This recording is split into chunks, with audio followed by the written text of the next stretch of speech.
The War. Chapter 1. Timm Alveris stared at the gates of eternity.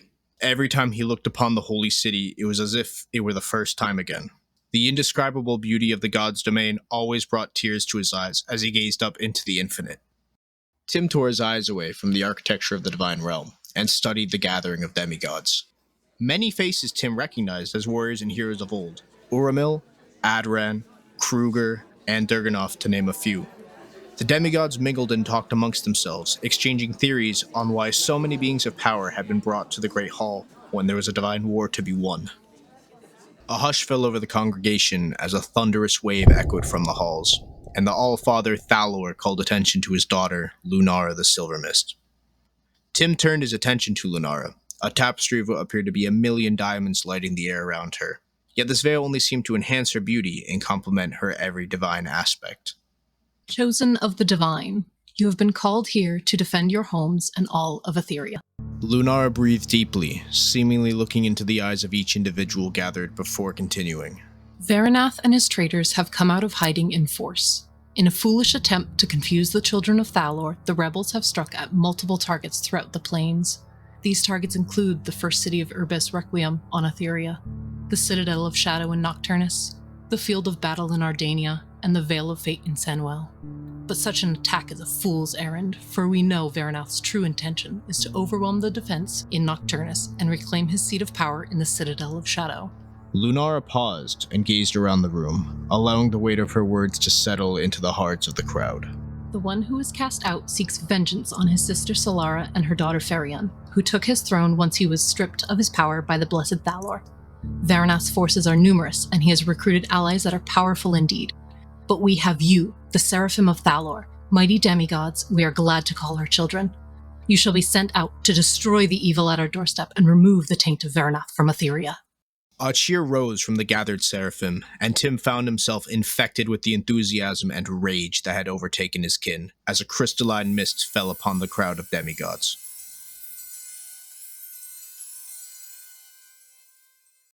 The god of war, Aragath, spoke within Timm's mind as clearly as if he had said the words aloud.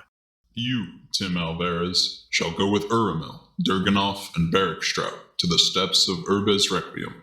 There you will quell the carnage on the steps. Follow Durganov's lead and break the enemy, so that this is the last battle of this cataclysmic war.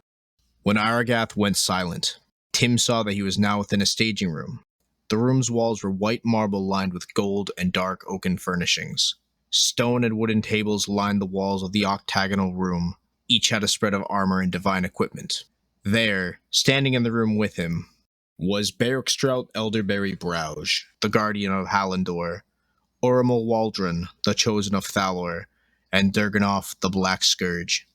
Timm knew the names of almost all the demigods, but to be in the presence of such figures as Durganov and Uramil made his hands tremble. Ah, Alveris, is it? Asked Berikstraut as he flashed a friendly grin at Timm.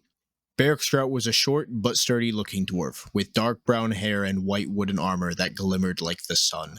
Timm reached into his mind and attempted to recall all that he had learned of the dwarf's heroics that had led to his ascension as the demigod of Korvacar, the Eternal Sentinel. Timm smiled as he responded. Yes, Timm Alveris the Cursed, at your service, Master Berikstraut. He bowed as he continued. It is an honor to serve alongside the hero who protected the halfling city of Hallandor for 23 decades. One day, you must tell me your tale yourself. The dwarf's grin widened. Ah, 'twas just defending my home and hearth, sir, but after this business is done, perhaps I shall. Timm turned and bowed to Uramil and Durganov. My lords, my service is to you as well. I pray that I will be of use to you in the battles to come. Uramil put aside his arrows and stood to face Timm. There is no need for such pleasantries, Timm. You have been assigned to the vanguard. I am honored that mighty Thalor has put you by my side this day, despite what others may think of you. Timm couldn't help but admire Uramil. The Sylvani was elegant as a serpent, with silvery green armor and red and orange hair like the color of fall. Timm brought his gaze to meet Uramil's and straightened. Thank you, my lord, he said. That is great praise, coming from Thalor's chosen defender of Aetheria. Urmil bowed with a warm smile before turning back to his armaments. Timm turned to Durganov and said, "It will be an honor to quell the enemy ranks alongside the Black Scourge." As he spoke, Timm could feel his hands tremble again at the sight of the first warlord. Durganov stared down at him from the immortal height of the Gorthons, his dark pale skin an eerie contrast to the burning red hair that flowed down his shoulders. Durganov said nothing, but radiated an aura of power that made Timm's heart sink and his stomach churn. Timm straightened once more and moved away from the right hand of the god of war. "Excuse me, but I must prepare for the coming battle with what little time we have left to us," he said, before turning his attention to the marvels that had been prepared for him. The table that Timm was drawn to had a weapon that perfectly captivated the essence of his domain. Sitting atop a cloth of crimson silk was an assortment of crystals, each associated with the realm in which they had been created. Linking the crystals together was a chain of darkness, representing the corruption of Aetheria by Varanath.